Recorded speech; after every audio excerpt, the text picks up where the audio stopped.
Hello everyone and welcome back to QBreed AI. I'm Sharvari. I work as a developer relations associate at QBreed AI. And in today's video, I'll show you how you can use Stable Diffusion, an open source image generation model on QBreed AI platform.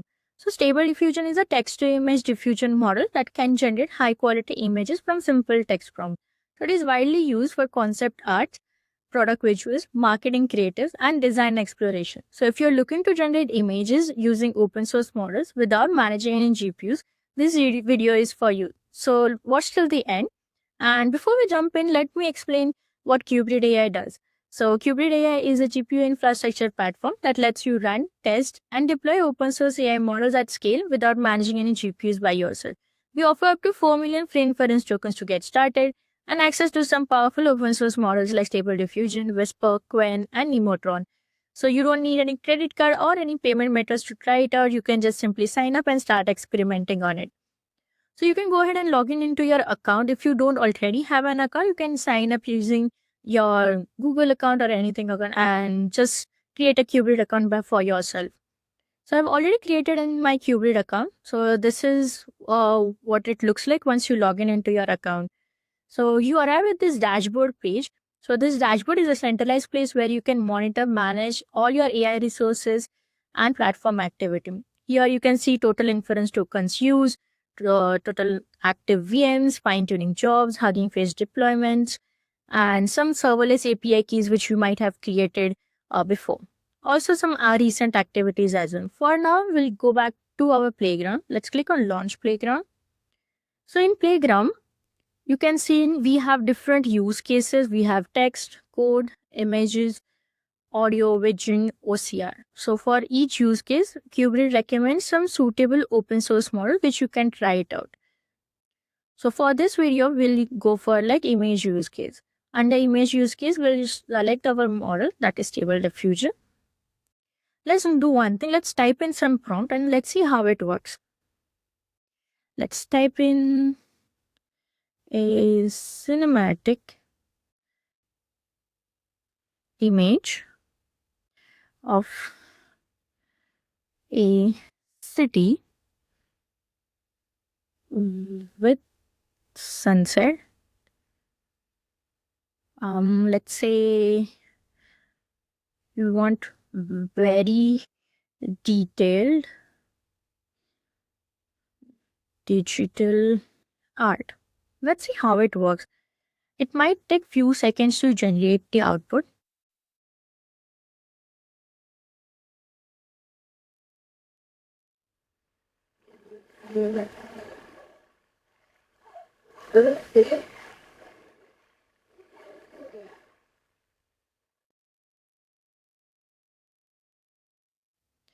Okay, so this has generated a high quality image that closely matches to our prompt.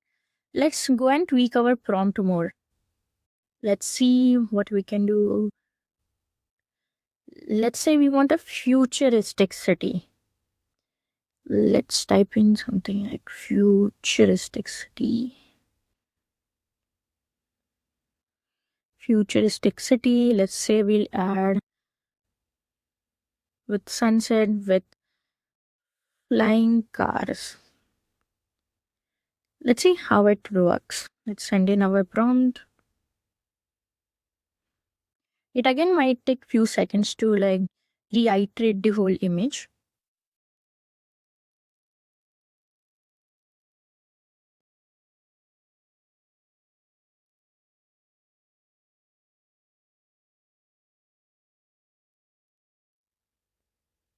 Okay, it did do some justice to our prompt. Like as you can see, it is a quite detailed digital art with flying cars. So I think it did a pretty great job and created a high quality image. Other than that, on the right hand side, you can see several model configuration. We have width, height, which you can set for the image. Then we have inference depth, which controls the image refinement. Then we have guidance scale over here, which controls how closely the image follows the prompt. Then we have seed over here for reproducible output. You can go and tweak these. Then we have negative prompt. So this prompt, you can add in some prompt which this image won't follow, like a negative prompt over here. if you don't want anything that image should not follow, you can just type in the prompt over here. This will act as a negative prompt. So other than that, if you want to integrate it into your application, let's say you want to integrate it into your web application or any Python application, you can go and integrate this endpoint over here, which we have. Currently support Python, Curl, JavaScript, and Go. So these are the things we currently support. You can go copy this endpoint and paste it into your application. So after creating an endpoint, you also make sure that you replace this placeholder with the API key. And to create an API key, you can go and click on Get API Key, type in the project name, and you can set expiration date for the API key and just copy the API key and make sure that you store it safely, because the API key will be shown only once, and replace it with the placeholder over here. And then copy this whole endpoint and integrate it into your application. So Stable Diffusion is mostly commonly used for concept art, some marketing visuals, and product mock-ups, or like design drafts, or like some game or film pre-visualization. So you can use this model for that purposes. And other than that, if you want to like explore more, you can go and click on View Docs to like view more about it. You can check out the quick start guide over here to set up your new account, or you can check out manage API keys to how to create an API key if you're stuck. Other than that, we have model specific documentation over here. We have image model, the one which you have seen here, Stable Diffusion 3.5 large. So you can check out this model documentation as well. As you can see, the capability of this model, it can generate this kind of art as well. So you can go and play around with the prompt and generate cool images with it. Other than that, if you want to like check other documentation as well, we have chat models as well. We have GPT OSS for core model. We have Qwen 3 coder model. We already have a video. You can go and check that video out on our channel. And if you ever need help, you can join our Discord community and open a support ticket, or reach out to me directly on the Discord or LinkedIn. We are always happy to help you guys.